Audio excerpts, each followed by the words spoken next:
Thank you for tuning into this live. We're about to get to the interview with Nolan Powe, but before we do that, I just want to let you know that directly after this video, we're going to be having another stream with me, my wife Kenya, Miracle, and Amani, and we're going to be reacting to a Pop the Balloon episode. It's going to be a lot of fun. It's an after party of sorts. So if you're on Facebook, you want to go to our YouTube channel because we are going to be doing another stream there. And if you're on YouTube, it's going to redirect you straight into that YouTube live so that when we start, probably about 5 minutes after this video ends, then you'll be all set. You'll be already in the live stream. And we want to know your thoughts because those Pop the Balloon episodes can get crazy. Now let's get to the profitable conversation with Nolan Powe. We are live, people. We're gonna do an interview with Nolan Powe. He's my cousin. We're gonna have a profitable conversation. If you don't know, pick up some merch. We'll be right back in a second. Woke up this morning, now watch me step. The week was murder. I'm gonna get rid of the stress. I'm feeling lighter. I'm finally feeling like I can breathe. The night is calling. Tension, gonna blow in a breeze. We're rolling downtown. We're grooving to the sound. We're rolling downtown. The weekend's here and it feels so right. I think I'll break the skates out tonight. I'm gonna go out. All right, we're gonna get into Nolan's upbringing as a military kid. We're gonna talk about his acting journey, and we're gonna talk about his religious journey.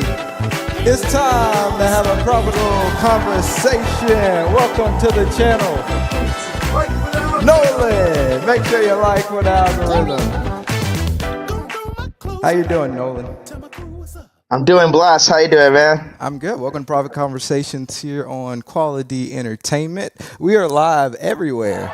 Live on Facebook, live on YouTube as well. Let me see if we got any comments. I forgot to get my iPad. I might have to get it during the break. See if we can pull up some comments here. All right. Yeah, we're just going to have to deal with that. But yeah, we got Nolan Powe in the house. If you don't know, he's actually my cousin. So my grandmother, her name is Eloise Bennett, but she is, from the Powe side of the family. And that's where Nolan and I have our connection. So yeah. How you doing, Nolan? I'm good, man. I'm good. How you doing? Hey, I'm great, man. It's a great Monday, great start to the week. So yeah, we're just going to have a really good conversation. You got a really interesting story. So let's just dive right into it. Let's talk about your upbringing and you being a military kid. I assumed you had to bounce around from town to town. So how was that like? It was for people who didn't grow up in that environment, it is an adventure on its own. I remember when I first, not to jump too ahead, but when we moved to Atlanta, which was the last place I stayed at before I moved out on my own. I remember a lot of people thought I was on the run because I lived in 15 different places. Oh, man. Oh, wow. That's interesting. So you've lived in Atlanta. I know you've lived in Utah. So where are you currently? What part of the country are you currently in now? So I'm currently in Arizona. I'm here for work. Mm-hmm. It's funny. The current job that I'm in now, they have a building in Atlanta, and they had a transfer in Tempe, Arizona. And at the time, I was taking a break from college, and I was like, well, I don't want to go back to Utah. I love my mom, but I don't want to be here anymore. And I was just like, well, part of my upbringing is all about adventure. I might as well take one. There you go. There you go. So yeah, you said your upbringing is part, it was adventurous. So tell us about your adventures growing up. Like you obviously moved around from place to place, but so how is that like? By the way, I was joking about the on the run part. I am not a fugitive, I promise. I gotcha. um, but it was fun, you know. It's crazy how like me and my family, you know, my sister, you know, Nate, and my brother Nathan, who I call Junior. Everyone in the family calls him Junior. It was interesting because when we lived in Fort Stewart, I don't remember much because I was like really little, like I was under 4. But I remember the like tiny bit of the last few months of living in Fort Stewart as a 4-year-old. And then all I remember living in Fort Stewart was running around the playground, staring at the sun, and getting lost in the trees. But when we moved to Seattle, Fort Lewis, we went to Canada. We got to go on, like, it wasn't like now how a lot of people fly. Like back then, like, you know, this was 1999 when road trips were really cool because you had the Kodak cameras and Right, no yeah. social media. We literally drove from Fort Stewart all the way to Tacoma, Washington. Jeez. And that alone is a 3-day drive. But it Yeah. was cool because we got to go to a lot of, like, outside of Florida, this was the first time, well, Florida and North Carolina and South Carolina, outside of those places, this was the first time that I got to see, like, I think it was like 8 different states. Wow. And, like, we don't just drive through, we just explore. So, like, from that, and then from living in Tacoma and then going to Canada for the first time and then going to California and Oregon, it was a blast, man. I had a great time. No, yeah, I would imagine you getting to see, all the different places and the different cultures, and especially if you haven't been exposed to that, I can see how that would be, very enlightening, if you will. So tell us about, the different. Go ahead. Go ahead. I was gonna say the thing about living in Washington State, Mhm. which is why I'm so accustomed to being a Washington native, even though I lived in Atlanta for 9 years, is that Tacoma, Washington is like a military hub, like Navy, Army, Air Force predominantly. Most of everybody that lives in Pierce County, Washington, are military brats. So you meet like even people who are Canadian natives, they relocate there. So I've met people from all types of backgrounds, from all different races, and I grew up, learned, and was actually taught a lot of things from different races growing up. That's why I'm such an advocate and such a lover of all cultures from around the Mm, world. yeah, that's cool. That's cool. So tell us about experiencing the different cultures when it comes to like race, because obviously that's a big conversation that we often have in the culture.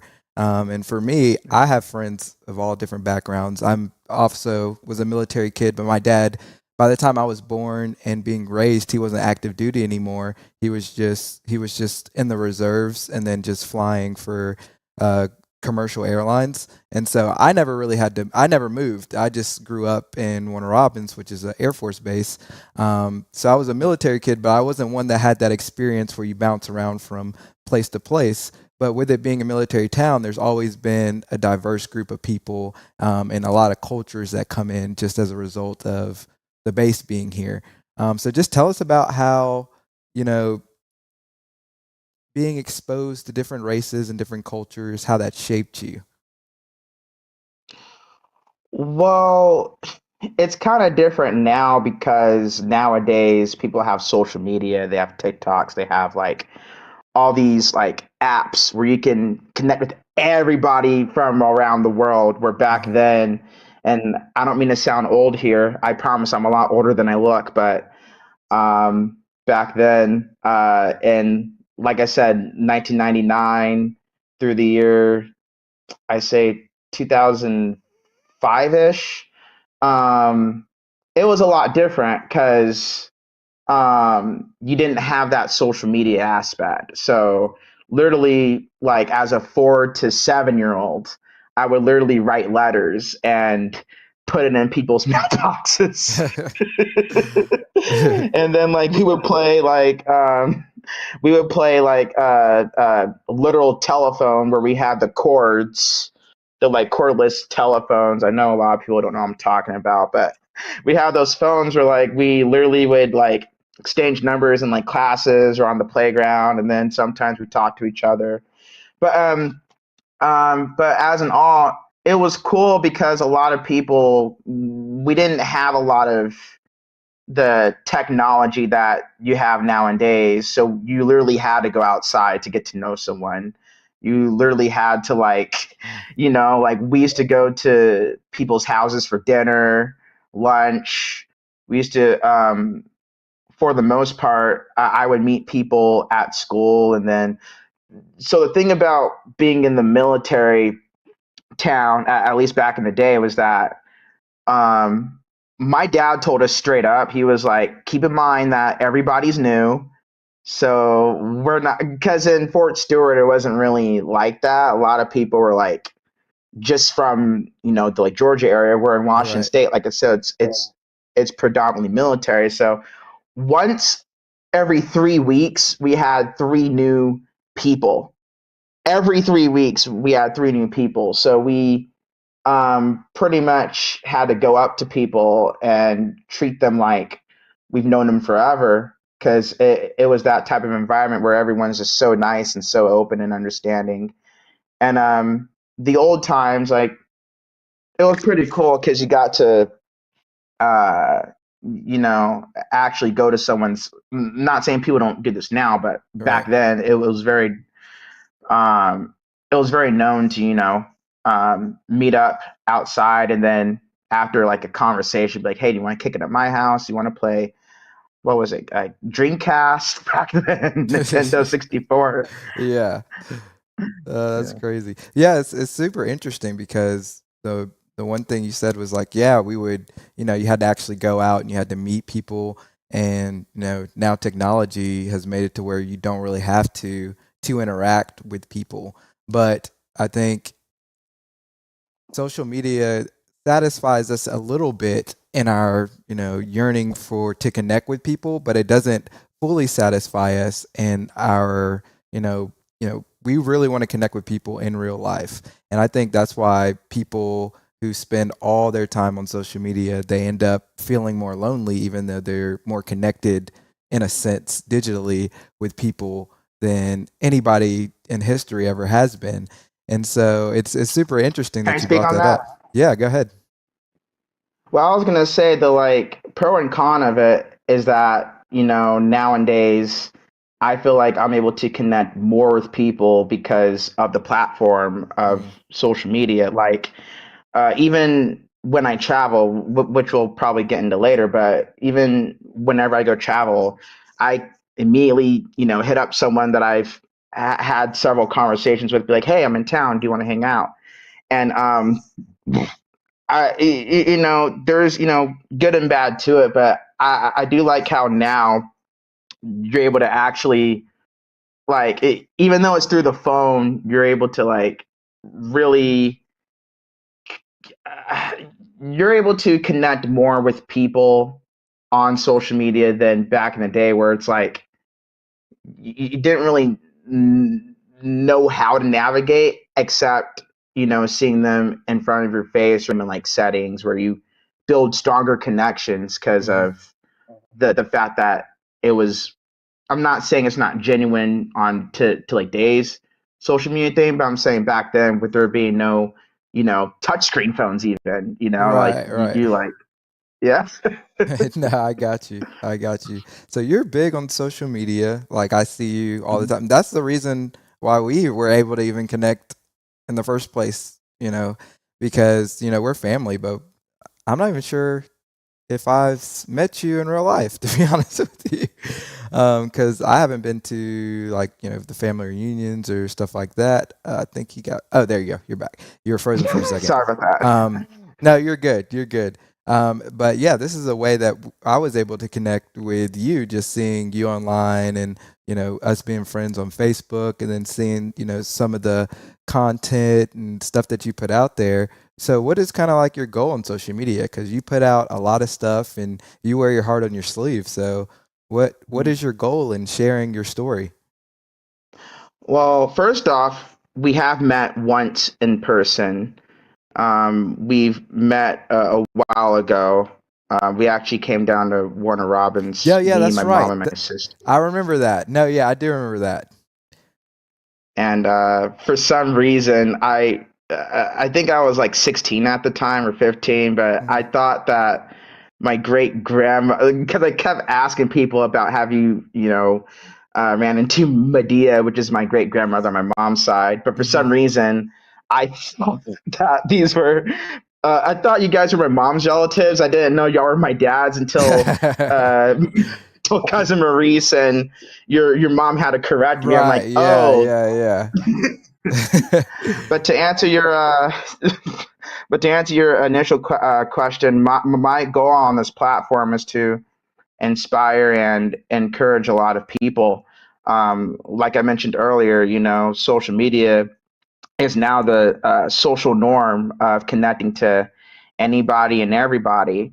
And there was a while where I thought about completely cutting off social media and going off the grid, but Mm, I saw a lot of my friends, especially those around my age, that would use their platforms to like connect, help, grow. And then I think the thing that really made me, plug into social media in my late 20s, early 30s was seeing how impactful it was helping a lot of people from not just here in America, but all over the world. Like even right now, there's some stuff that I post where people from Canada, Germany, mhm. England are like reaching out to me about and being like, hey, like I thought I was the only one that went through this or went through that, or I really appreciate what you said. That to me is like, there was a period in my life where like I surrendered myself to God fully as an adult. And I told him, I said, if you help me make it, I promise I will use my platform and I will use what you give me to share to the world. And when he gave me that chance, I was like, I, even though I like have my moments where I stumble or like where I kind of fall short, at the end of the day, I always try to use my platform to bring people either closer to God or to at least know that God exists. Yeah, I love that. Amen. That's great, man. What you said you were almost at a point where you're like, oh, I'm done with this social media stuff. I'm out of here. What was it that was driving you to that point to where you were like, I don't want to be on social media at all? Um,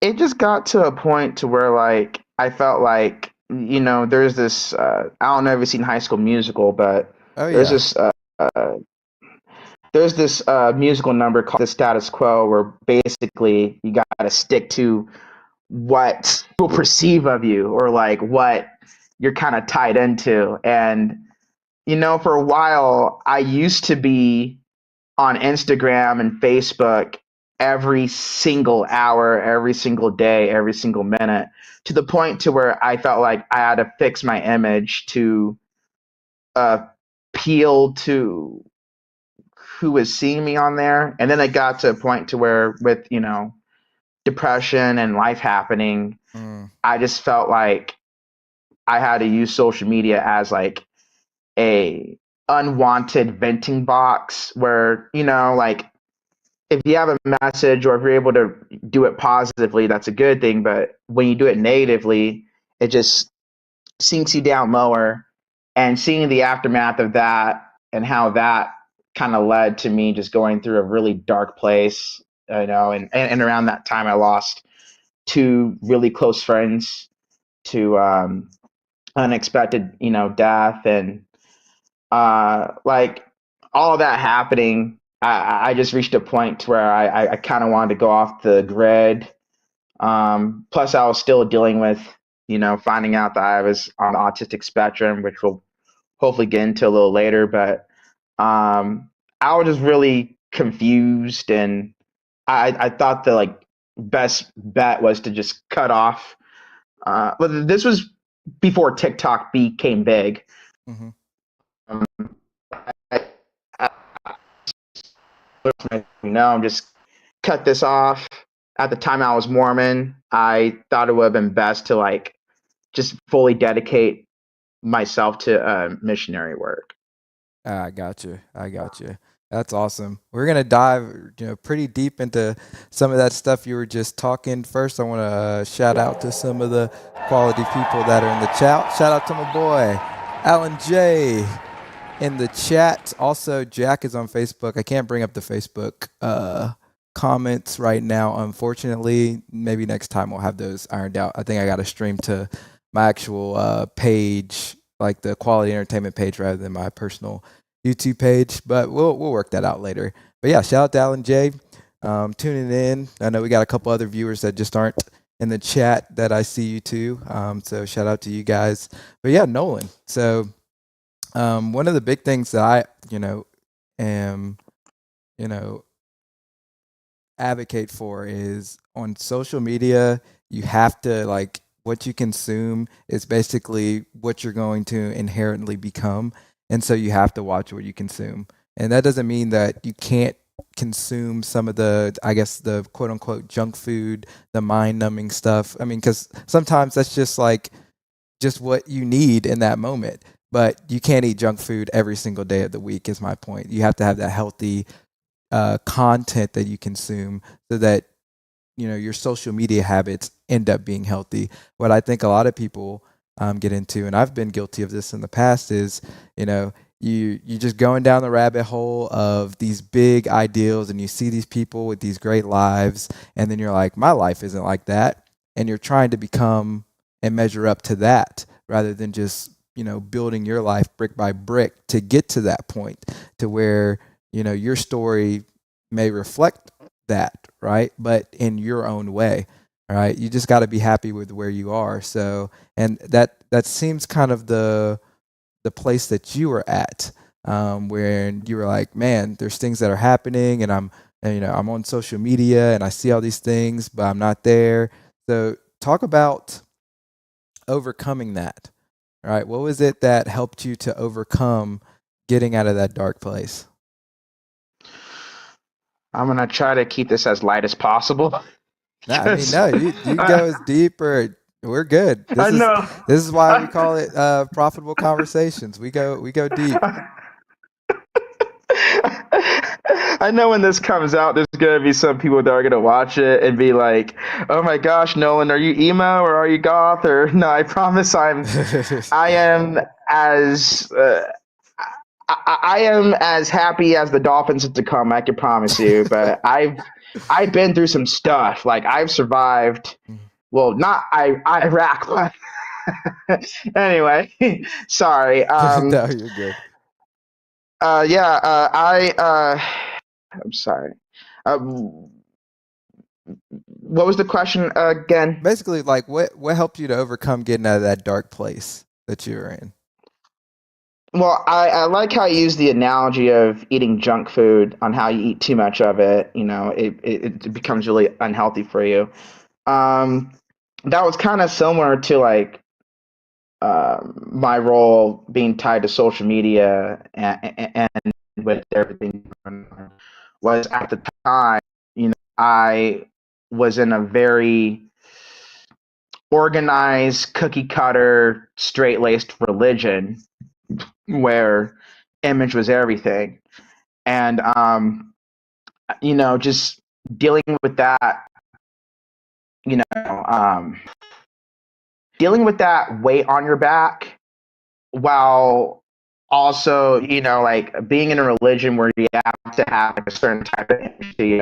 And on top of that, being in social media where all I see is, people getting married, people, graduating, having careers, like I can honestly say when I turned 28 2 years ago, it was almost like a light switch came on, where like before then, especially when I turned 20,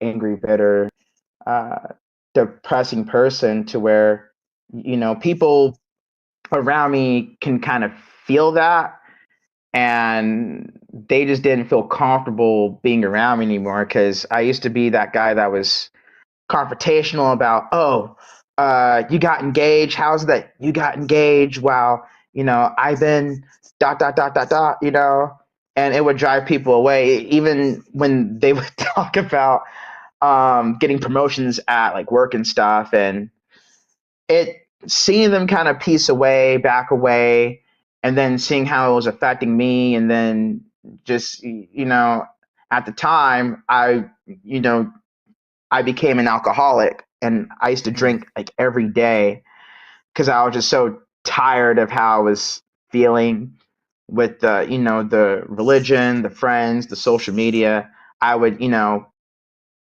I wasn't as in tune with God as I am now. So I would, drink, like, you would have these like bottles, not the shot ones, but the personal hand bottles.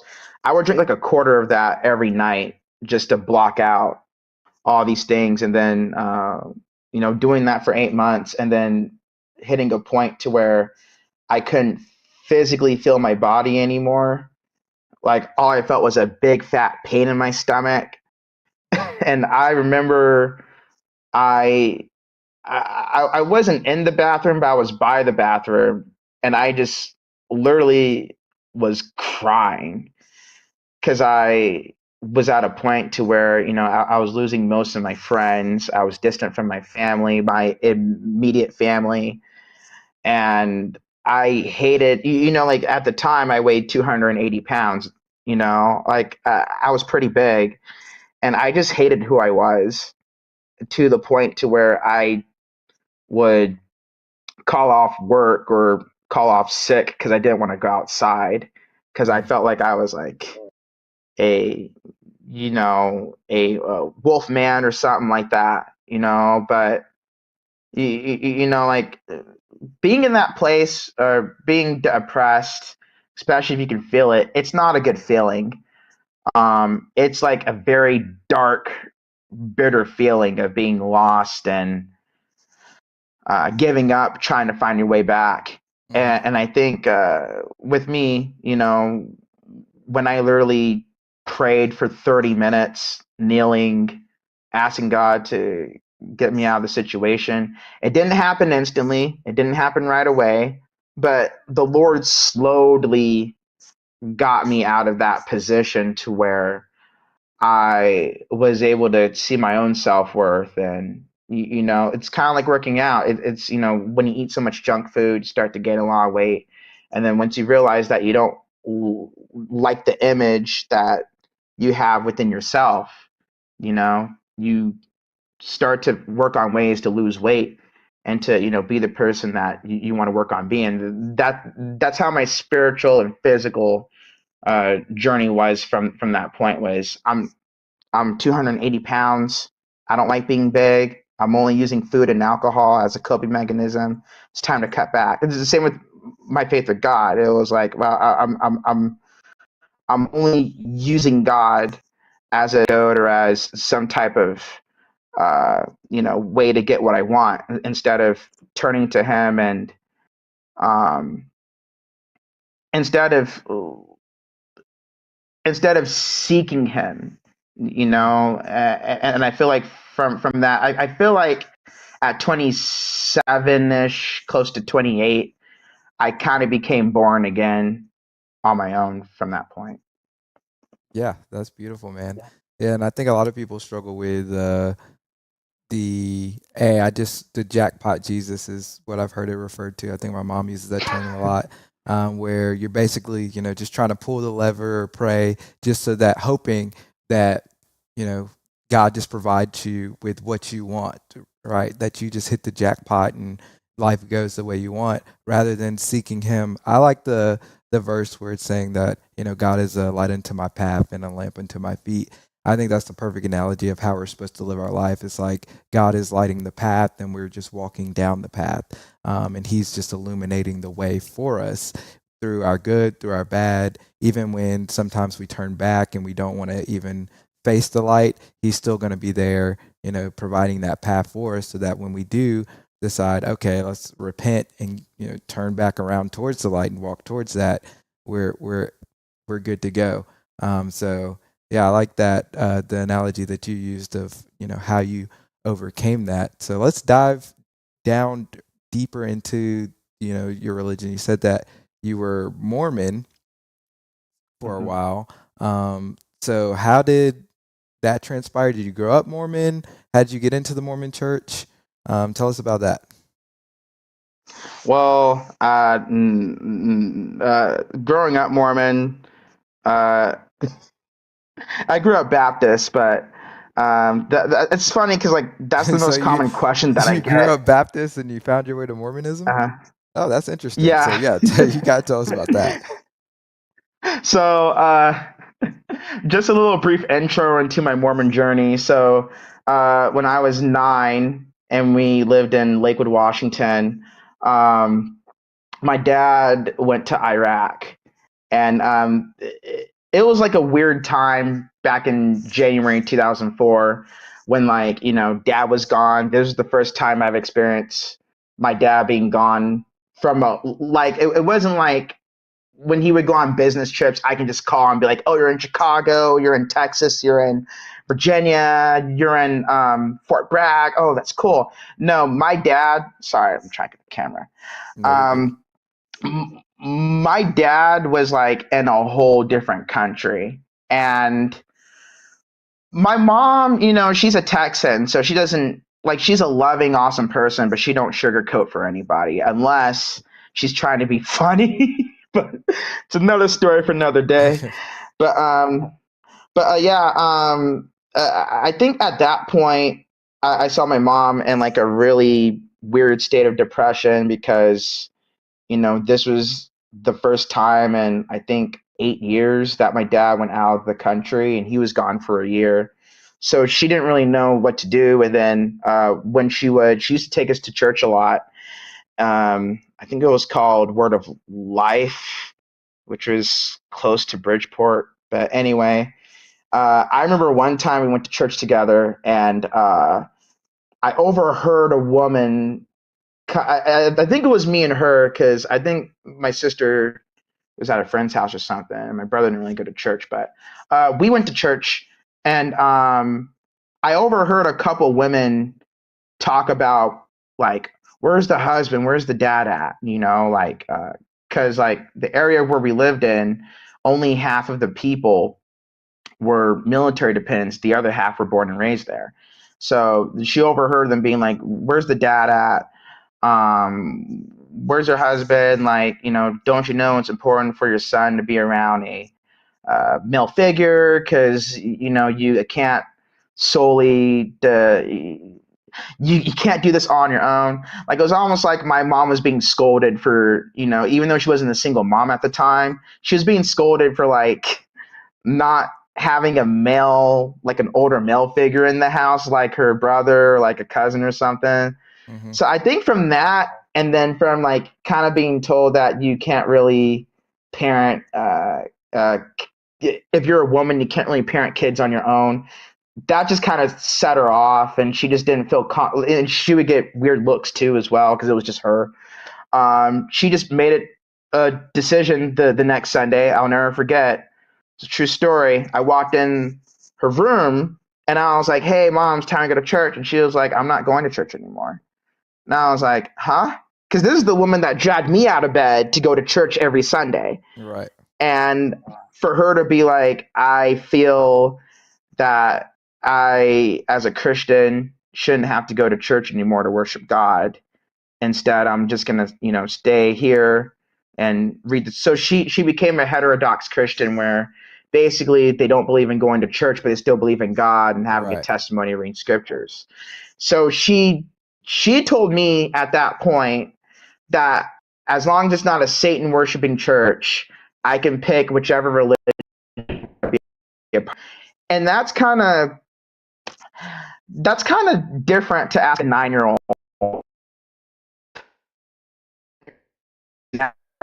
and feel a part of something that's just now learning life to be like, you now have free range to pick wherever church you want to go to. Right. Yeah. Yeah. That's a kind of a heck of a responsibility for a Right. 9-year-old kid. Right. And like for me, like I kind of lucked out because there was a community church not far from my house. It was like a 13-minute walk. And I was like, like I don't feel like walking to the Baptist church, so I just went to Lake City Community Church. Hmm. Um, and I went there, and the first day that I went there, I learned some of the kids there were there on their own as well, which is what I thought was interesting because normally, back in the day, a lot of times people would go with their family or their friends Right. or Right. whatever, Right. but a lot of people, well, some people, they were just there and they would have the neighbors kind of watch after them when they walk home or like they would take them home. So I thought that was interesting. So like that's how I started going to church on my own. I admit as a not more excited about going to Bible study and youth groups because I felt more in tune with God along with kid activities.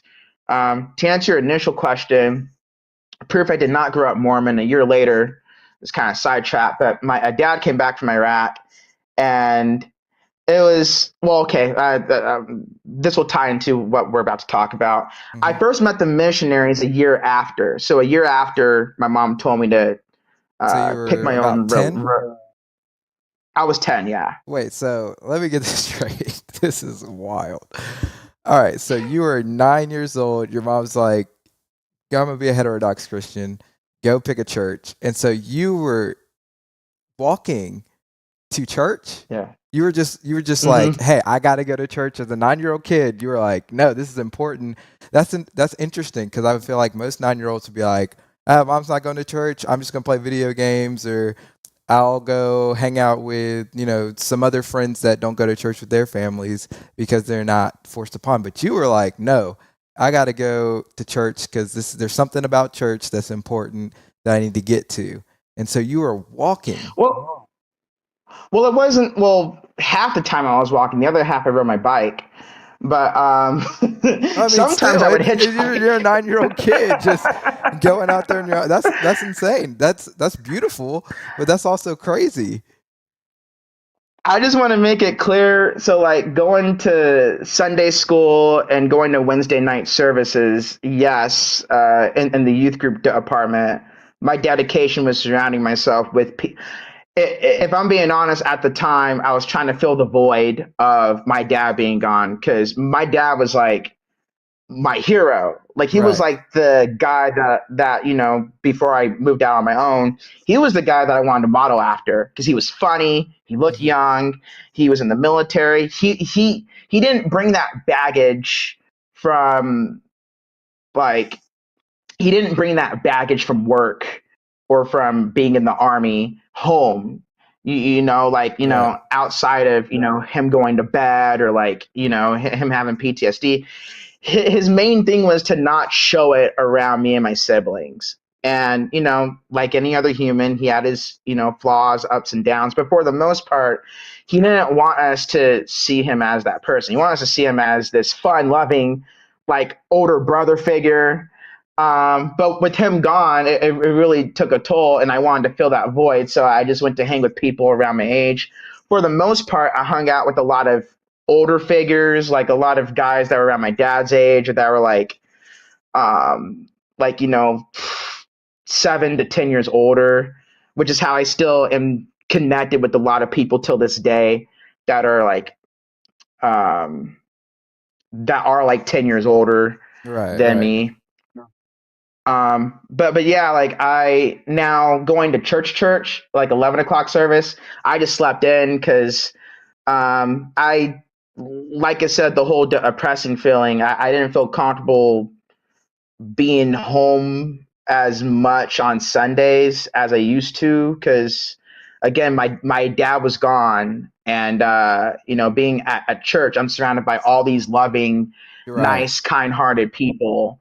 Um, and I when I went to church service, I would just sleep in service. Like I would pretend I would pay attention, but I mostly paid attention to Sunday school and youth group. But to like kind of like fast forward a little bit, so from age, am I good to skip to age 10?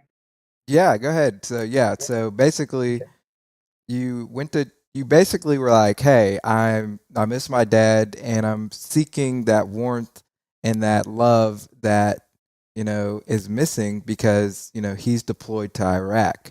And so that's why you were like, "Let me go to church because I'm surrounded by love and warmth." Which is good. I wish that, more people would, if they're, feel like they're missing something, that they could turn to church, because nowadays it feels like people are turning away because they feel like, oh, the pastor's just asking for money, or, oh, there's too many scandals in this church. And you see those in the headlines, and that gives a bad rap towards, all the churches that are doing good. It's, these top percentage of churches that, make the news for, that get bad publicity. So yeah, but yeah, so you're 10 years old now. So 9 years old, right? You're going to church on your own. Mom's heterodox Christian. Now you're 10, and I believe you meet the Mormon missionaries, correct? Yeah, yeah. So, Okay. so literally a year and a month later from this whole experience, being told as a 9-year-old to pick a church as long as it's not Satan worshiping and do your thing.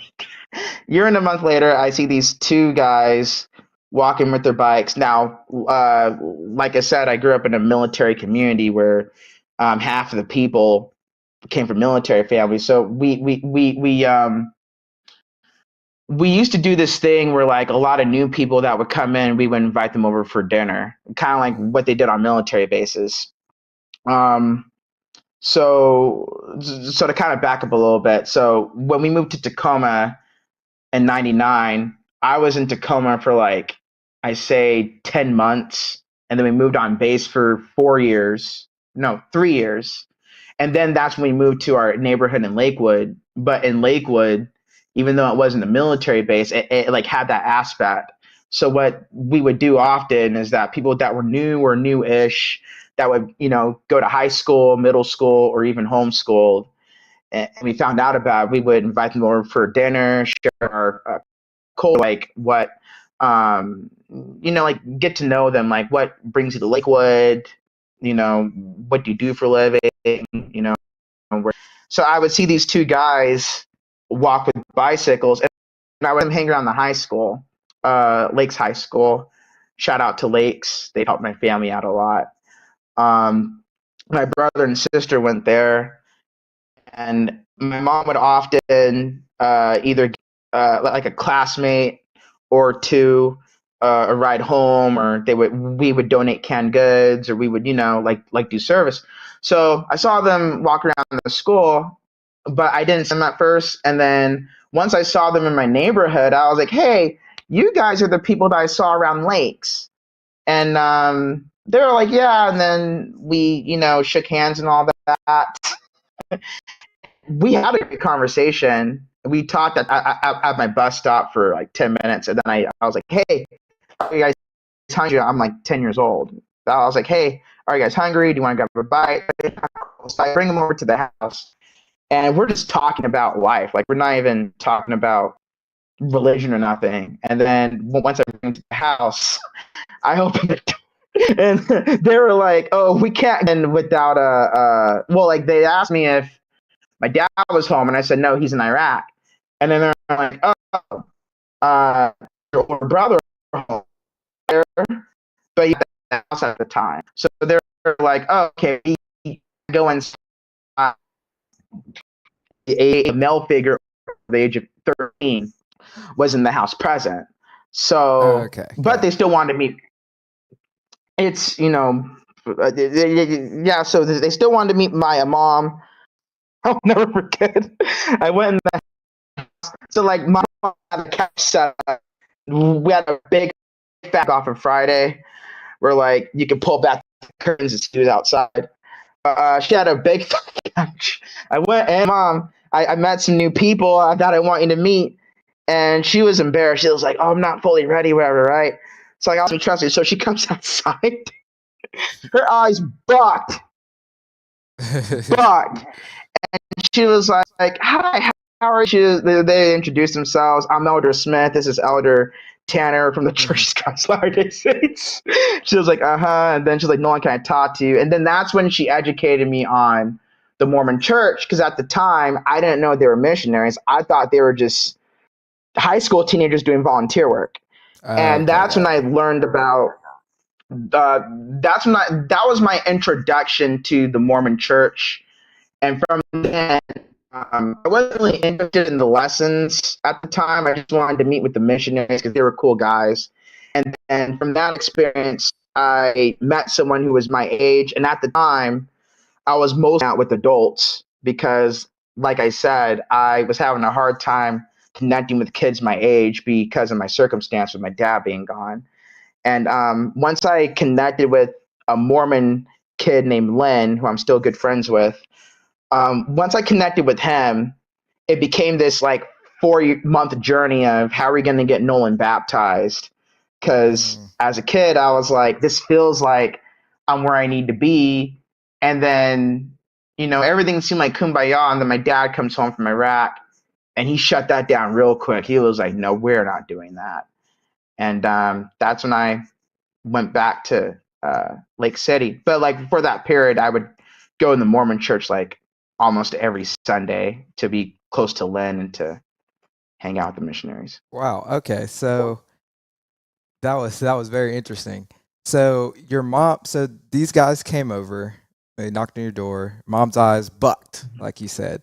Um, so and then you said your mom had to educate you on what the Mormons were. So what did your mom say to you in that moment she about was like just like Mormons?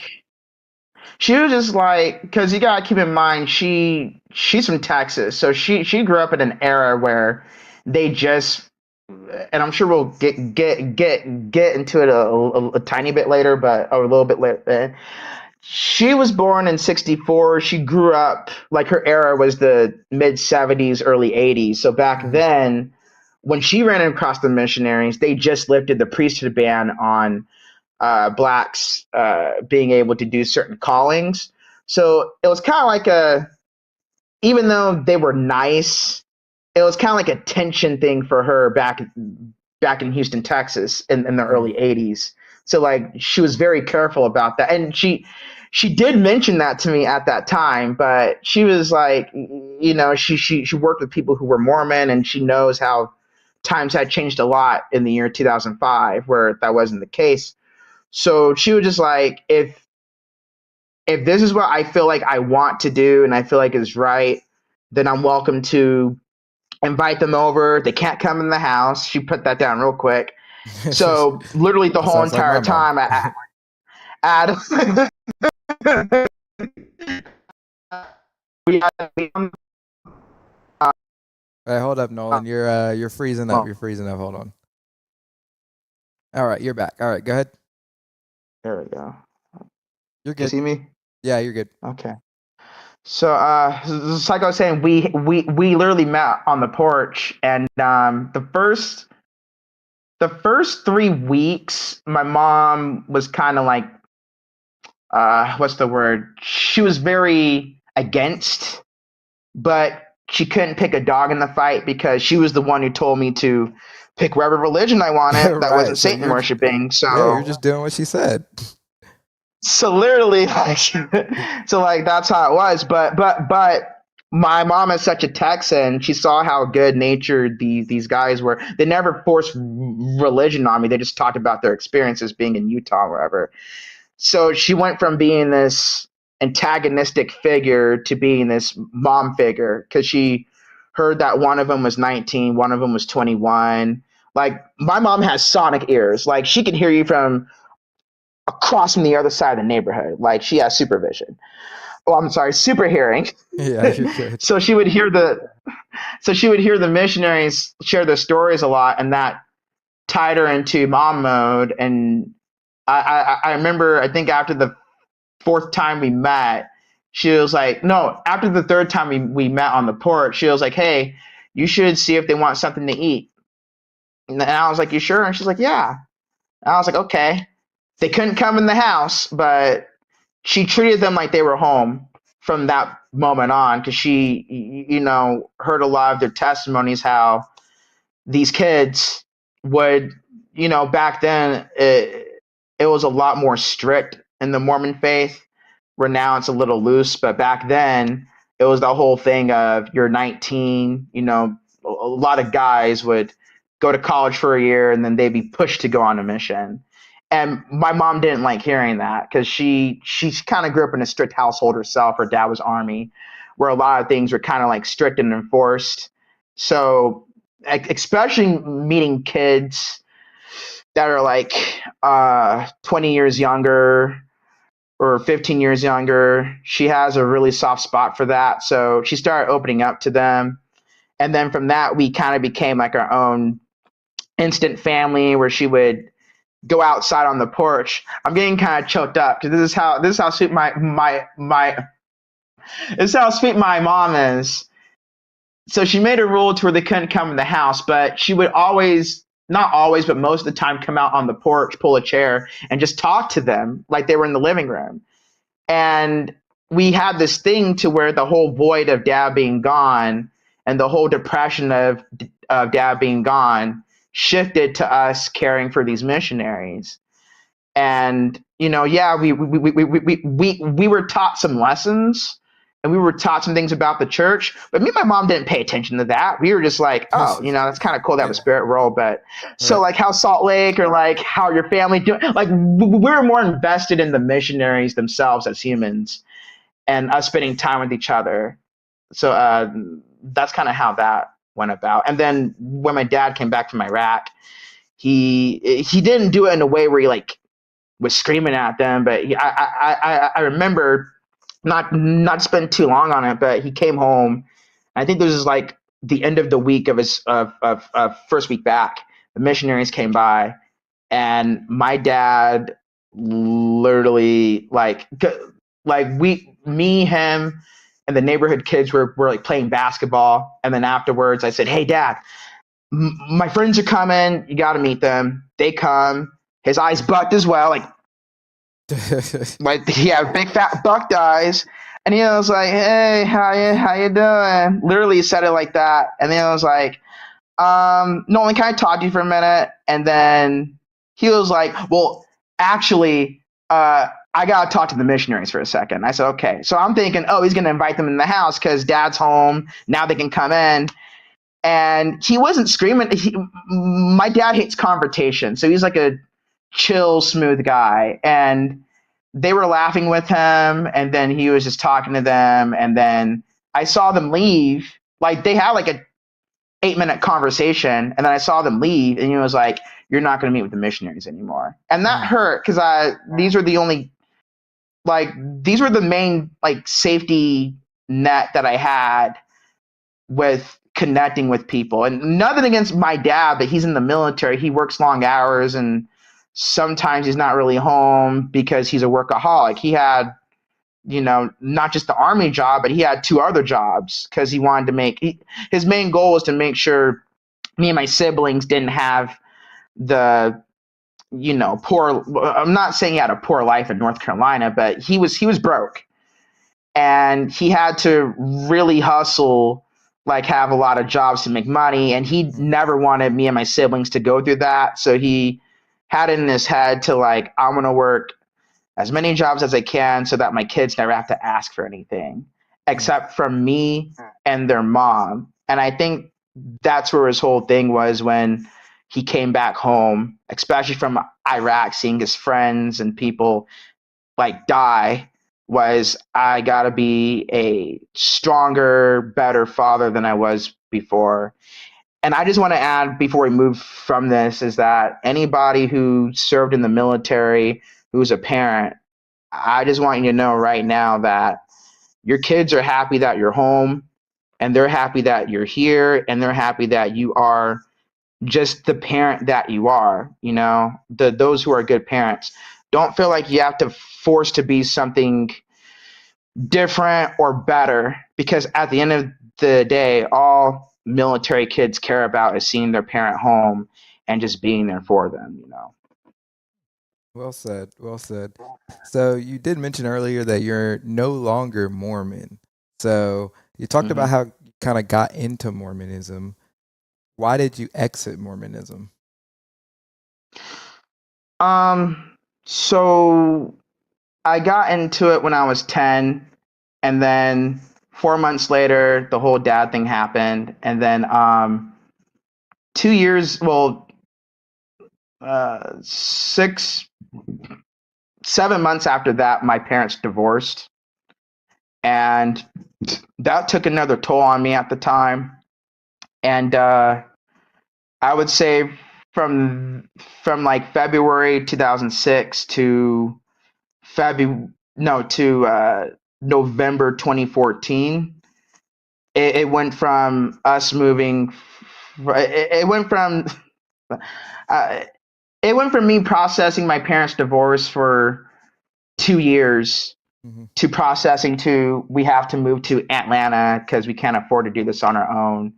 So me having to relocate from Lakewood to Atlanta and then going through that journey, which I hope we could talk about on a future episode, but it went from that to like me moving back with my dad my senior year. And when I moved to Atlanta, I didn't really see the missionaries as much because they weren't as out and about as they are now. Atlanta is a very Baptist predominant area, even though it's religious. And at the time, I just did the Baptist thing. But when I went to live with my dad for a year, my senior year, I started seeing missionaries again in Tacoma. I moved from Atlanta to Tacoma, where my dad was at, and I started meeting a lot of Mormons again because in Atlanta, there's not there. I didn't meet any Mormons in my public school, and I think that nugget of being around Mormons and seeing how passionate they were about their faith, I just felt kind of attracted to. But I never really went to church out there. So when I moved back home, I didn't think there was a Mormon church in Atlanta. So I just started exploring churches for a full year. And I went to every different church. It didn't click with me. And then I met with the missionaries out of nowhere, literally out of nowhere.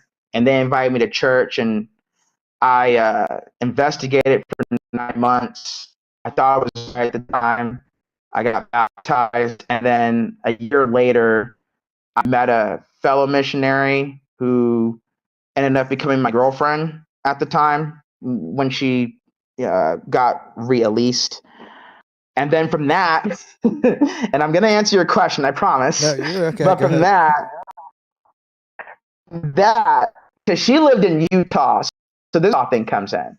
So I was living in Atlanta, and we were online dating for like 6 months. And then she invited me to live with her and her family. And at the time, me and my family, we we were evicted and everyone kind of went their separate ways. So I was like, well, might as well, because I had nowhere else to go. I didn't really want to go to my grandparents' house because that's where my mom and my brother were going. And I kind of wanted to journey on my own. So anyway, I moved to Utah with my girlfriend at the time and her family. And I learned real quick that not just Mormonism, Utah in general is a huge culture shock from Atlanta, Georgia. And my experience being Mormon in that environment was very different. Like I said, the whole cookie cutter thing and the straight lace thing, like the Mormonism in Utah was very different than the Mormonism in Atlanta and in Tacoma, Washington, because out there it's very chill and laid back. Where in Utah, it's like you have to, like, I remember I got pretty much like, and I wouldn't say in trouble, but I got talked down to for wearing Jordans with a suit, you know? Um, I mean, yeah, like real I talk. could see, I could see how really traditional people would see that as a problem because it's like you're not wearing dress shoes with dress attire, you're wearing sneakers with dress attire. You're, I guess to them, maybe you're not honoring the Lord in the best way or something like that, which is whatever. Exactly. But Yeah, like no, real talk. They bought me dress shoes, and they told me, "Here, we decided to get you some dress shoes because we felt that these would be perfect for you to wear when you come into church." oh So, man, so I wore them once, and then they asked me how the shoes fit. I said they're good. And like, see, that's the kind of Nolan that we like to see. So a week after that, I wore my Jordans again. And everyone just treated me like an outsider. And I think from that moment on, just it was kind of the Hmm. beginning of what they call like a shelf breaking, where you have a coming to Jesus moment. And then, like, it took a few years, but it went from like that experience to seeing people kind of not really helping people that were in need, like the homeless, like people who aren't of the faith. It was almost like they only reached out to them as like uh, as like a notch on their belt, but they yeah, didn't reach out to them in a genuine way. And just being around that a lot, and then starting to lose faith in the doctrine and what I was being taught, and then having this whole thing of being pushed to date because at the time, me and my ex broke up. Um, all because she wanted to get married and have kids right away. And I was raised by my parents to where you do 4 seasons, you figure it out. And then once you know the person is hot, cold, warm, and in between, that's that they're right for you. But Mormonism, especially Utah Mormonism, they're quick, quick, quick. So just with that, and just with like me feeling like I could never be a part of their puzzle, I started to I would say my turning point was when I went to a George Floyd protest to pray, just pray for people, give hmm, water. And, I went there, and mind you, I invited everybody in my Mormon church to come, and they all said no. And they all said, if that's what you want to do, best of luck to you.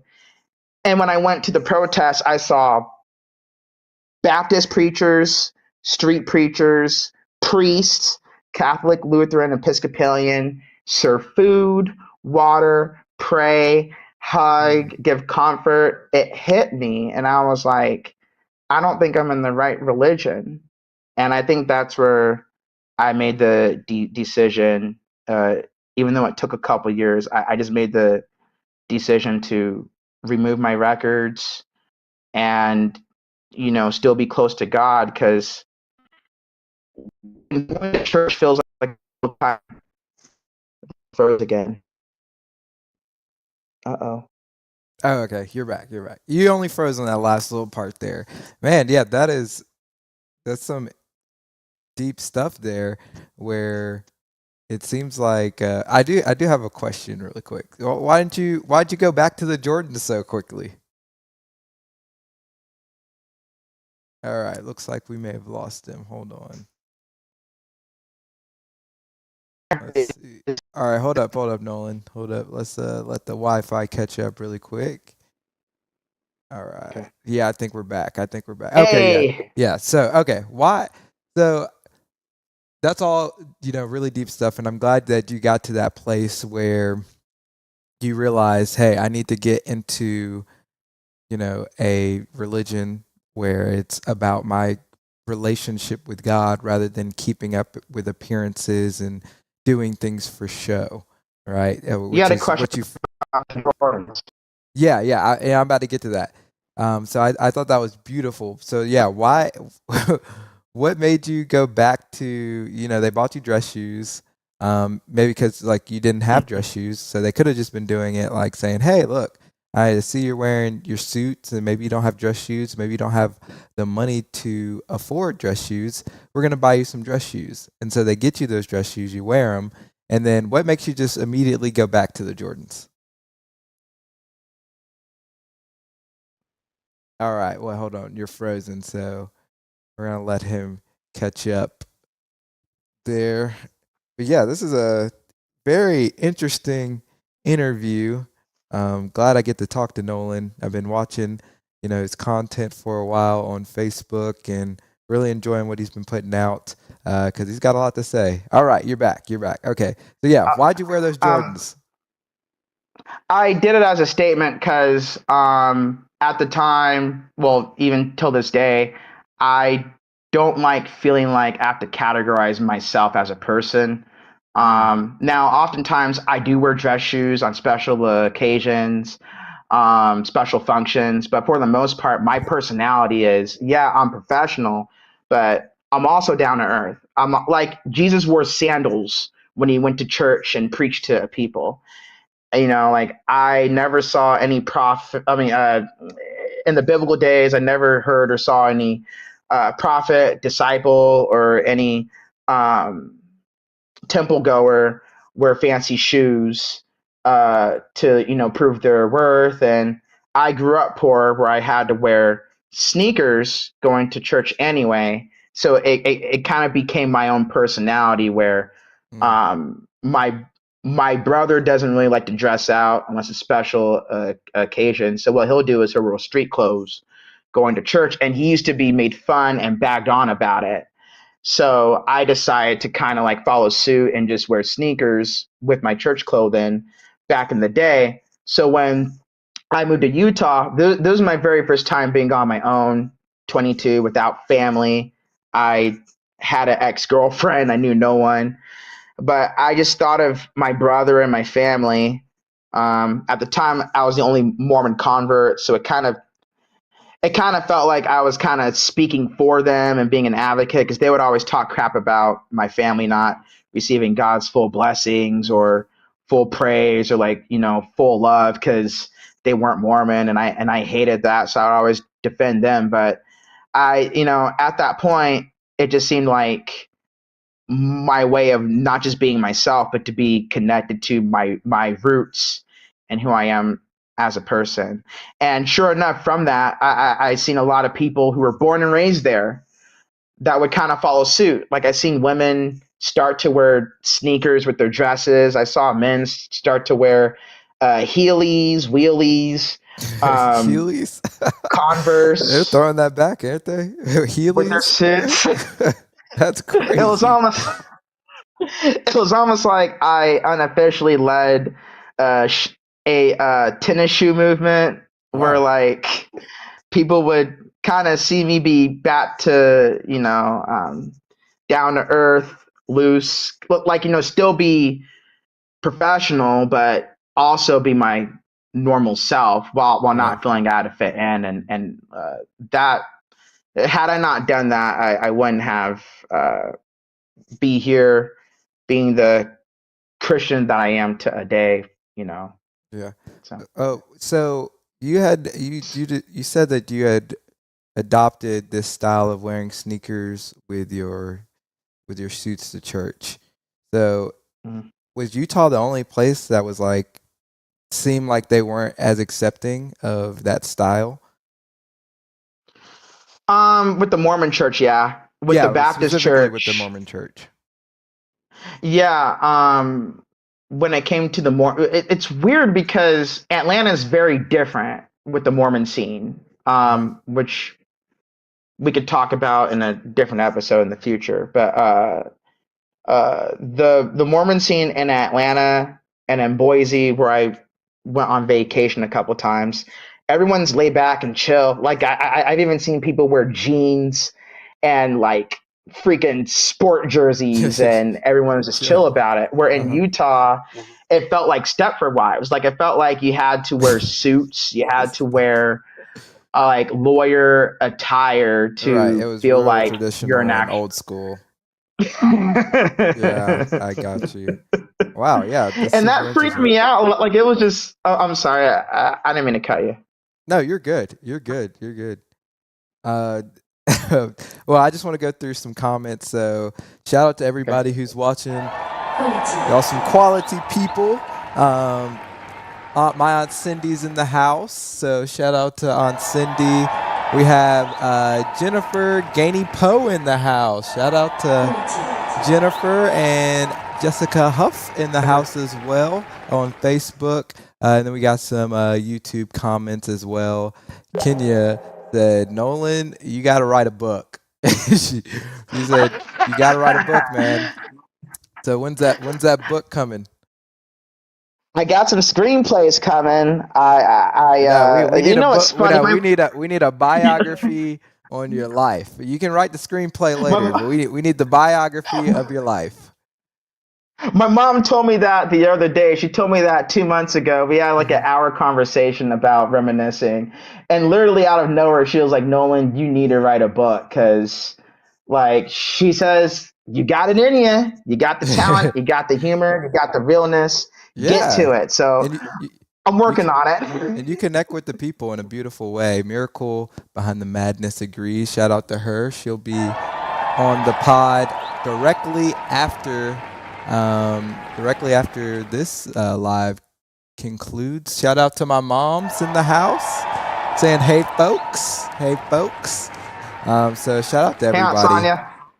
So yeah, everything is just super interesting stuff, man. I do want to get into your acting career, but we're gonna take a quick break. We're gonna talk about that, and we're also gonna talk about you finding out that you were on the autistic spectrum, correct? And how that affected you. So we're gonna take a quick break, and you stay tuned because we have more Nolan Powe right after this.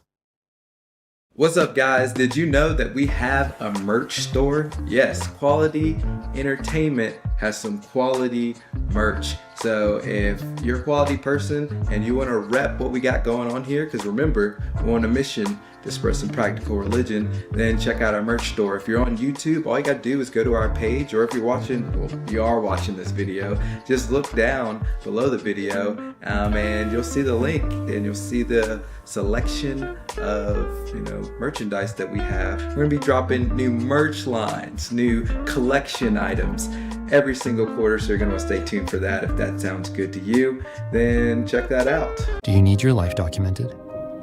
Contact Joshua Prophet at joshua.prophet@wartowncreative.com.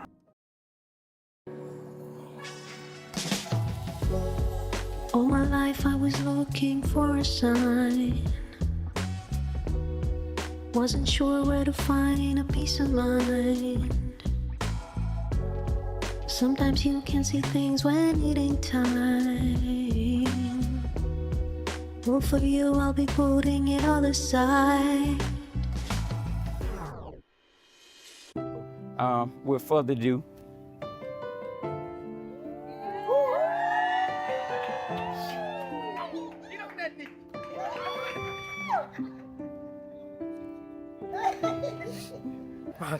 okay. All right, will you be my wife? Of course I will. Yeah, of course. You kiss. When I look at you, it seems so damn easy to love. Was alone, now I'm feeling so alive. Don't need to control nothing since you came into my life. We're about to get to the interview with Nolan Powe, but before we do that, I just want to let you know that directly after this video, we're going to be having another stream with me, my wife Kenya, Miracle, and Amani, and we're going to be reacting to a Pop the Balloon episode. It's going to be a lot of fun. It's an after party of sorts. So if you're on Facebook, you want to go to our YouTube channel because we are going to be doing another stream there. And if you're on YouTube, it's going to redirect you straight into that YouTube live so that when we start, probably about 5 minutes after this video ends, then you'll be all set. You'll be already in the live stream. And we want to know your thoughts because those Pop the Balloon episodes can get crazy. Now let's get to the profitable conversation with Nolan Powe. Welcome back to Quality Entertainment. We got Nolan in the house. Make sure you like for the algorithm. We're on a mission to spread some practical religion. We got Nolan in the house, and we're just chopping it up. He's telling us a little bit about his life, and yeah. My mom says Nolan is the original Rain Man. Love that. Love I wouldn't go that. that far. I love it. I love it. I love it. I love it. Miracle saying my country babe, referring to Alan in the chat. Loving the mid-roll Yeah. ads. Kenya's loving the mid-roll ads. All right. So, yeah, let's dive back into this profitable conversation here. We still got a little bit of time left before we got about 25 minutes before we got to head on over to the next stream. So, tell us about your acting career. So around this time, this kind of ties in a little bit about how I found out I was autistic. So it's kind of Okay, so perfect timing. let's start with that. Let's start with how you found out you were, on the autistic spectrum, and how did that affect you?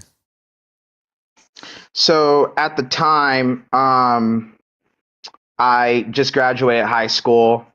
So a little backstory: I dropped out in 2013 because I reached a point where I was just tired of being around people in that setting. And kind of like I mentioned earlier, how I would hang out with a lot of adults and people that were older figures as a kid.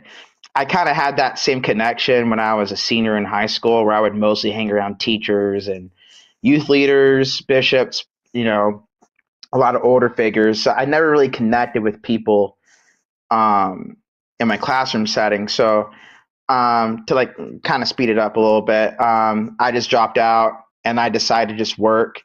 And I don't know how it is now, but back then in 2013, you had to have either work experience or a high school diploma to get some type of normal job. So I was just sign holding, and I did that for a year and some change.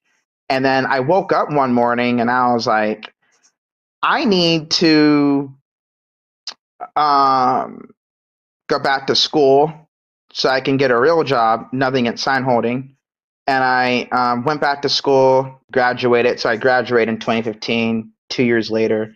But around that time, I got a job.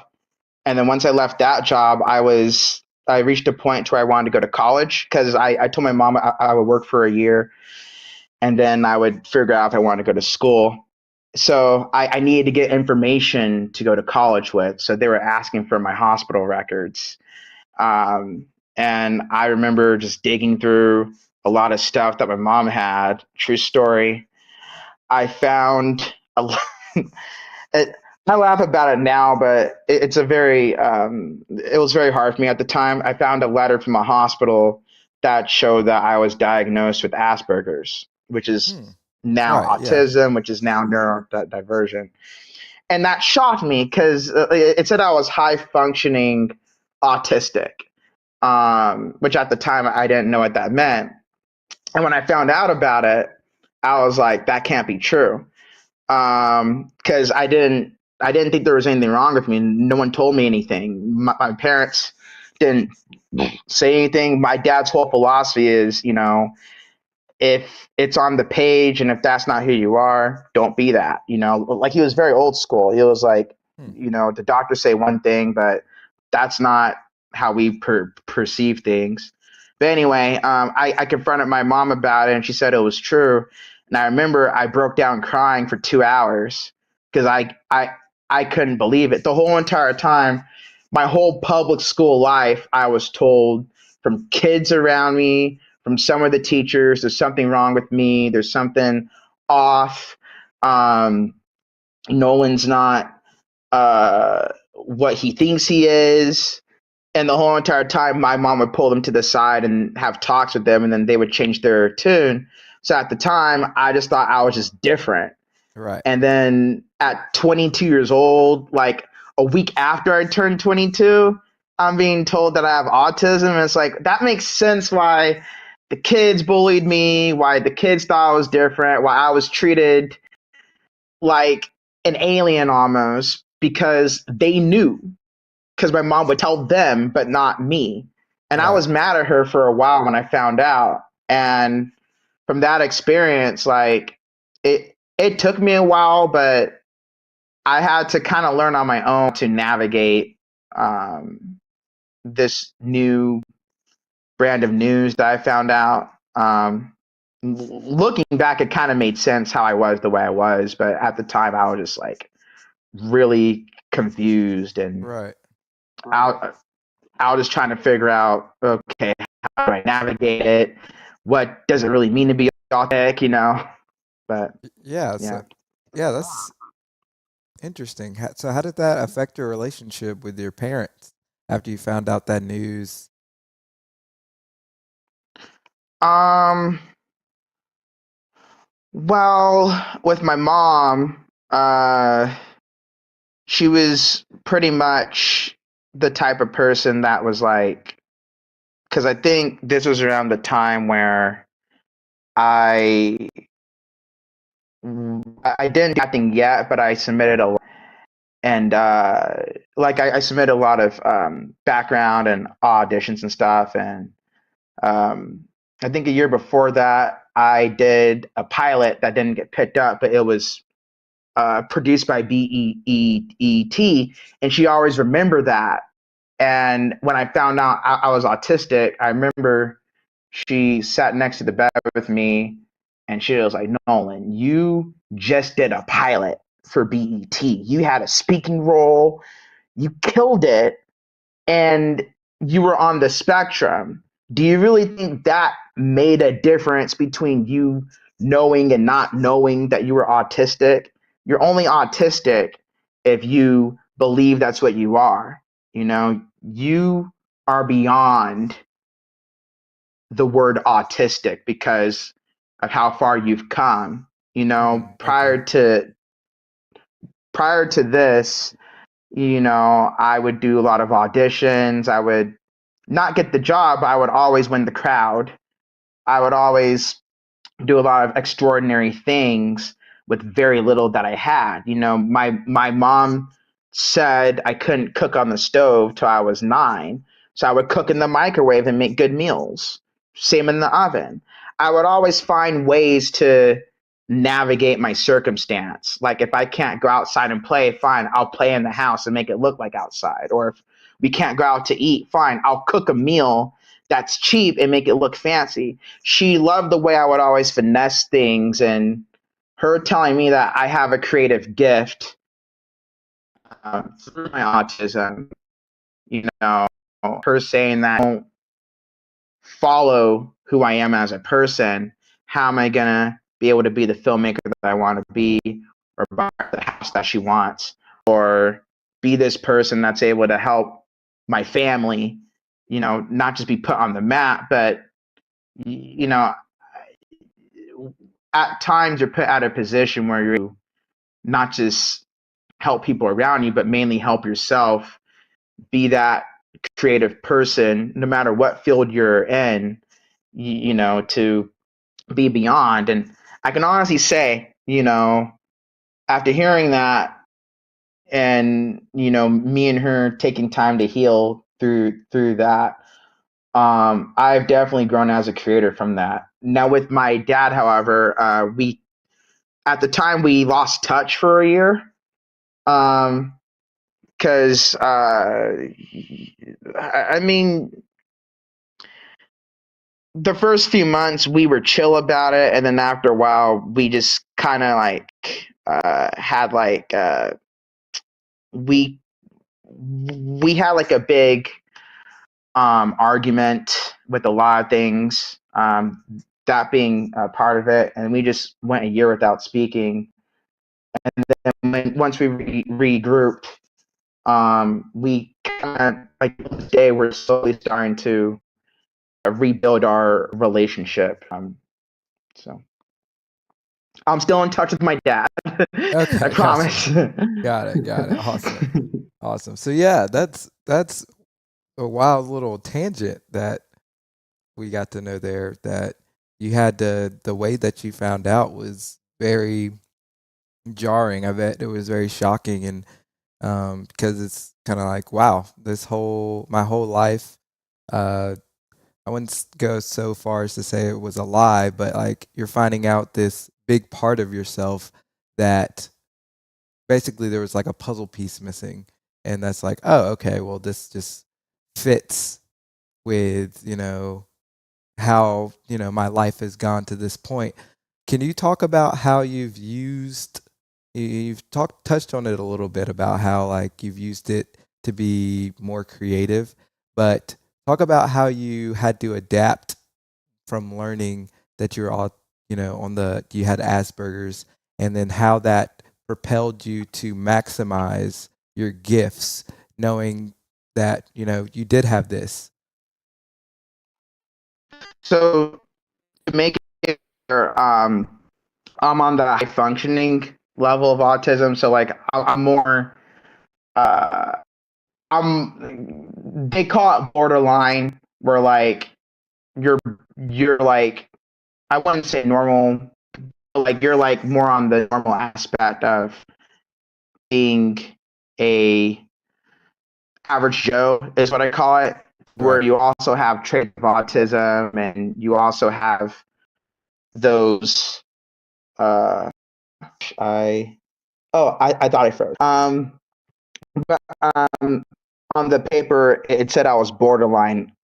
So I had traits. Well, I have traits of it.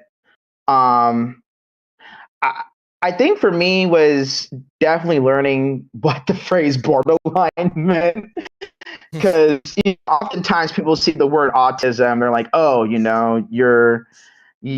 they see I Am Sam, or they see radio.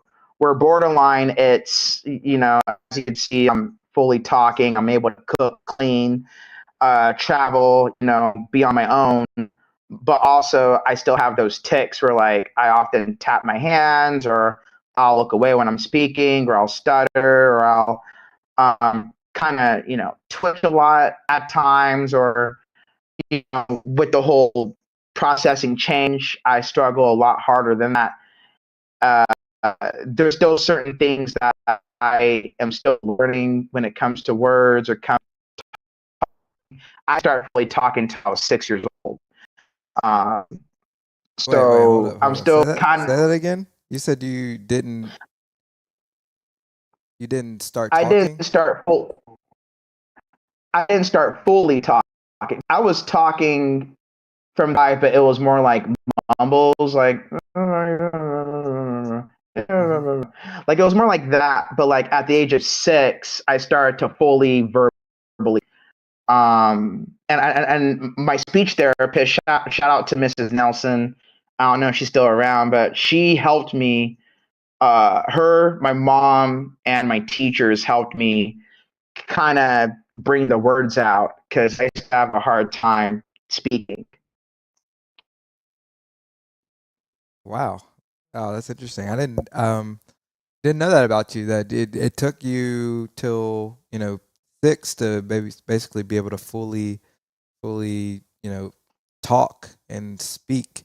So that's very interesting there. So talk about, you said you did a pilot for BET, so you were on a Hmm. pilot. Talk Yeah, about that experience, and then maybe some of your other experiences in the acting world. sure. So the so the whole pilot thing kind of came in the same way as the background thing happened, where at the time I was doing auditions, and then I heard that Clayton State University, shout out to them as well. There was a student, was he at the time, this is when Tyler Perry Studios, not the new one, but the where like Tyler Perry had his own, like, he was running Atlanta at his early peak, Right. and this is when Marvel was like Clayton State. So I was actually, I heard that they filmed Captain America: Civil War there, so I was trying to do background for that, but I didn't know how to do it. And someone, I used to hang around Clayton State a lot to do homework, and someone told me that, the best way to get in the background, it is if you sneak on set and blend in, spark a conversation with the PA, and they'll, Just let you don't take that stay. advice, don't take that. They'll just let you stay. That's crazy. They'll just all you gotta do is sneak in, look the part, talk good with the PA, and they'll put you in. Maybe with a small student budget that will work, but a big studio like Marvel, no. Right. But hey, I was 20 years old and I didn't know any better, so I was looking around, and they just finished filming, and I ran in and who was like, they're gonna start filming a TV show here, and I sparked up a conversation, and she was like, "Hey, I have the script. You should check out. You should audition." I told her that I have a background in doing volunteer work at the local playhouse in Atlanta. So I made them laugh. Like I played a strict, uptight boss. I'm hoping to revamp this show, but I forgot the name of the show. It was a workplace comedy guy who is in his mid-20s. He's kind of a coming age where he's trying to like figure his life out while he has girlfriend, he has his friends, but whenever he works, he feels less of who he is, but he has to like use that to build him to be the man that he was. And I played the guy's boss, and it was like a DeWitt office character, but the way that I played it was the way that I played it was I played it like I thought that I owned the building where I was just an office manager. And they really liked that comedic timing that I brought, and they brought me onto the pilot. I did the pilot. It didn't get picked up, but I was encouraged by a lot of people I worked with to like get in the background. So from that, I obviously took a year off to focus on school and doing odd jobs. But one day, around the time I found out that I was autistic, I went for a walk, and I was touring colleges. I went to Georgia State, and I saw this guy take pictures with an expensive camera. And he was taking pictures of a mannequin, and I was roasting him. I was like, he was a cool guy. I was like, man, like, how dare you take pictures of a mannequin? That's a really good camera. That's a brand new 2017 camera. You should be using that on someone like me. And I was like, all right, well, get in the middle. And I was like, you serious? And I was like, yeah, I'll like take pictures of you, right? Like, you want me to use it on good talent, I'll use it. And I just met this guy, so he took pictures. And being the filmmaker I was, I wanted to see him, and they were really good pictures. Now, the whole thing was, before that, whenever I would put in submissions, the big note I would get was, you don't have professional headshots, you just have high school pictures. You need professional headshots to get in the industry. So I asked him, because at the time I was really angry on not getting any roles. So I was like, can I take this? He was like, yeah, you can take the pictures. So I literally, so this was October 2016. From October to the end of December, I would always submit picture. Well, kind of back up a little bit. I submitted the pictures he took of me with the brand new expensive camera. And I was like, and luckily I had a suit on that day because I was looking for work. Well, anyway, but I sent pictures to a casting company for Fox in Atlanta. And I was like, do these look professional enough? And I got a call like 10 minutes later. Just like that? I did. That's great. Okay, go ahead. You got a call 10 minutes later? I said, do these look professional enough? And mind you, me and the casting director had an active rapport for 6 months. Yeah. And she was the one that 50% of the time would tell me need professional headshots, whatever. So after I sent that, I got a call 10 minutes later, and she was like, hey, do you want to do a day on the show Star, which was a spinoff of Empire. Right. Empire was this big show with Terrence Howard and Taraji P. Henson. Mm-hmm. And it was a big deal because Empire was so big at the time. Anything that had Lee Daniels' name on it, people wanted to be a part of. So I was like, oh, it's Lee Daniels, Queen Latifah's in it, Benjamin Bratt. It's a Fox production. Absolutely. So that's how I booked my first role. And then when I went on set, I used to be a big social butterfly where I would talk to everybody. And I talked to a lot of people that worked there, even the PAs.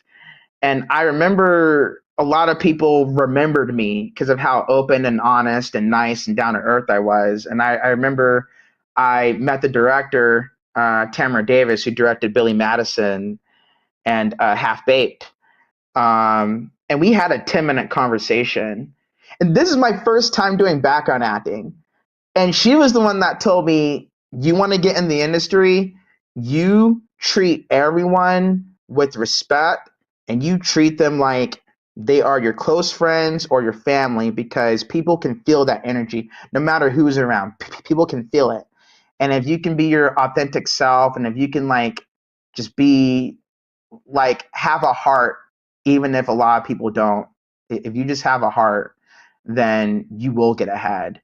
And from that moment, that, the free food, and her telling me this is the best free film school anybody could ask for, I developed a now 8-year long background acting career. Wow. That is, shout out to that. That's awesome. That is awesome. So you're still doing roles, and you said you wrote a screenplay, so we got about 5 minutes left. So you write as well. Tell us about writing, and we can probably expand on this maybe in a later episode. But talk about we gotta do a writing. part 2 for sure. Yeah, absolutely. Yeah, we gotta man. do a part 2. So I'm sorry. so Sorry, go ahead. writing. You wrote a screenplay, or you've written screenplays. Mhm. Talk about, I guess your writing process. So right now I have a pilot that's almost finished. I have like a few scenes left that I got to finish. The writing process for me is that I always see the audience when I'm writing, because nowadays audiences are very smart. They, oh, it's formulaic, oh, it's recycled, oh, and I'm an avid film goer. So when I go to the movies, obviously I like turn your brain off, stuff as well. But the things that I remember that stick to my brain that I admire the most are original ideas and like movies that relate to me in a way. Not saying they have to be dark and depressing, but movies that I feel connected with. So when I'm writing, the first thing that comes to mind is I got to oversmart the audience, and I got to show them that I know exactly where they're coming from when they're watching this genre. And once I got that down, I reread the story that I've written. So I'll like write like a synopsis or like an outline, and then I'll reread it like 5 times, and then I'll basically I'll investigate the characters. So oftentimes it's kind of a weird process to someone who's not a screenwriter, but I often talk to the characters. So like, even though I like create these characters, I have conversations with like, oh, how's Martha really feeling? How's John really feeling? Right, yeah. And then I'll play off of that in my head, and that's where the dialogue comes in. That's where the setting, the like tone, and from that's where I'm able to stretch out a not just a screenplay, but a actual story to where people can connect these people as humans. Not, I mean, yeah, they're like characters, but like the main thing that the main thing that like I do as a screenwriter is to make sure that whoever's watching or is reading, they're able to immediately see these people as real people, even though they may be goofy or they may be kind of off of realism, as long as they have human connections to them. Awesome. No, yeah, that's beautiful, man. So, what specific genre do you write? Is it, you kind of dabble in multiple genres, or do you have a specific one that is kind of your bread and butter? My main genre is dramedies, so like comedy dramas, because they're really easy to write. Like I can write a few scenes of very funny things, but I really like, being serious and having people like relating to people who go through things in life. I like kind of being that, I don't want to say therapist, but like being that supportive friend or family member when I write the comedy drama genre to let them know, hey, I'm with you with what you're going through. This is serious. You're not alone, but also you can have a good time as well. Like you don't in the dark, you can grow from this. Kind of like how Grandma Nancy and Grandpa Edward and my parents, and even your parents, well, I like the Poe family has kind of taught me. That's how I write the comedy drama genre. I am starting to explore different genres. Lately, I've been writing more, especially since I left Mormonism. Um, uh, like I, I'm developing horror ideas, even though it's not really my genre.